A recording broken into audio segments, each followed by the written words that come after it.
የትግራይ ጊዜያዊ አስተዳደር ፕሬዝዳንት ሌተናንት ጀነራል ታደሰ ወረደ በትግራይ ምስራቃዊ ዞን በጻዕዳ አምባ ወረዳ በማርያም አጋመት ቀበሌ ተገኝተው ዓመታዊ አፈርና የውሃ ጥበቃ ዘመቻ አስጀምረዋል። የትግራይ ጊዜያዊ አስተዳደር ፕሬዝዳንት ሌተናንት ጀነራል ታደሰ ወረደ ረሃብ ለትግራይ ሕዝብ ህልውና ዋነኛ ስጋት በመሆኑ ዋስትናው የተጠበቀ ዘላቂ ኢኮኖሚያዊ ለውጥ ለማምጣት የአፈርና ውሃ ጥበቃ ስራ ላይ በትኩረት ልንሰራና ልንረባረብ ይገባልም ብለዋል።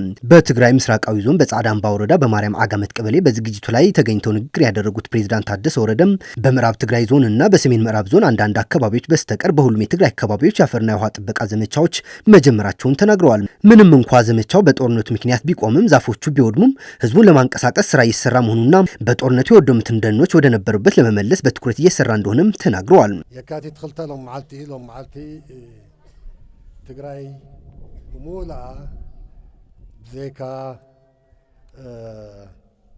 ምዕራብ ትግራይን ዜካ ጸለምትን ዛሬ የካቲት 2 2018 ዓ.ም በትግራይ በየዓመቱ የሚካሄደው ዓመታዊ አፈርና ውሃ ጥበቃ ዘመቻ በይፋ አስጀምረናል። ከምዕራብ ትግራይ ከጸለምትና ከሰሜን ምዕራብ አንዳንድ አካባቢዎች በስተቀር በሁሉም የትግራይ አካባቢዎች የአፈርና ውሃ ጥበቃ ዘመቻው ተጀምሯል። ይህ የአፈርና ውሃ ጥበቃ ዘመቻ በትግራይ ደቡባዊ ዞን ራያ አላማጣ ኮረምም ተጀምሯል። በትግራይ የሚካሄደው የአፈርና ውሃ ጥበቃ ዘመቻ ለሌሎችም ተሞክሮ የሚሆንና እንደ ማሳያ የሚወሰድም ነበር። ከዚህ በፊት የተፈጥሮ ሀብታችን መልሶ ማቋቋምና እርጥበትን የማቆየት የልማት እንቅስቃሴዎች የጀርባ አጥንት ናቸው። ዓላማው መሆን ያለበት ግን ችግኝ መትከል ላይ ብቻ ሳይወሰን ችግኝ ማሳደግና ማጽደቅ ላይ ትኩረት አድርገን መስራትና ለችግኝ መትከያ ቦታም የሚሆን ማመቻቸት ይገባል።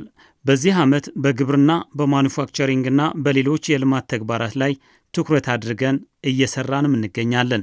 የትግራይ ምስራቃዊ ዞን አስተዳደር ዶክተር አብርሃም ሐጎስ በበኩላቸውም ትግራይ ለሀገሪቱ የተፈጥሮ ልማት ልምድ የነበራት ቢሆንም በጦርነቱ ወቅት ግን እንደወደመችና ወደ ኋላ እንደተመለሰችም ተናግረዋል። ይህንን መልሶ ለማገገምና ከነበረው በላይ ለማሳካት ከላይ እስከታች ያለውን መዋቅር በመጠቀም ውጤት ለማግኘት እየሰሩ እንደሆነም አክለዋል። ናብንውር መምላስ ስራሕ ዘይኮነስ ካፍቱ ዝነበረና ንላዕሊ እውን ዝሐሸ ስራሕ ሰሪሕና ማይ ከርሰ ምድርና ክጉልብት ብልክዕ መስኖና ክሰፍሕ በትግራይ ሰፊ የሚባል የተፈጥሮ ሀብት ጥበቃ ስራዎች ላይ በትኩረት እየሰራን ነበር የመጣ ነው።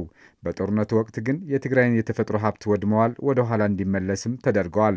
ከባድ የሚባል ውድመትም አጋጥሞታል። የደረሰብን ውድመት ከባድ ቢሆንም መልሶ ለማገገምና ከነበረው በላይ ለማሳካት ከላይ እስከታች ያለውን መዋቅር በመጠቀም የተሻለ ውጤት ለማምጣት እየሰራን እንገኛለን። ይህ የአፈርና የውሃ ጥበቃ ስራ በሰፊው ተጀምረዋል።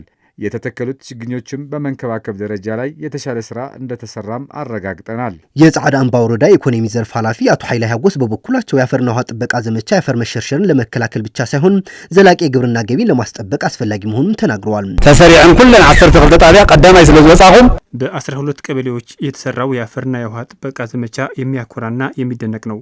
ይህ ዘመቻ የአፈር መሸርሸር የሚከላከል ብቻ ሳይሆን ዘላቂ የግብርና ገቢን ለማስጠበቅ አስፈላጊም ጭምር ነው።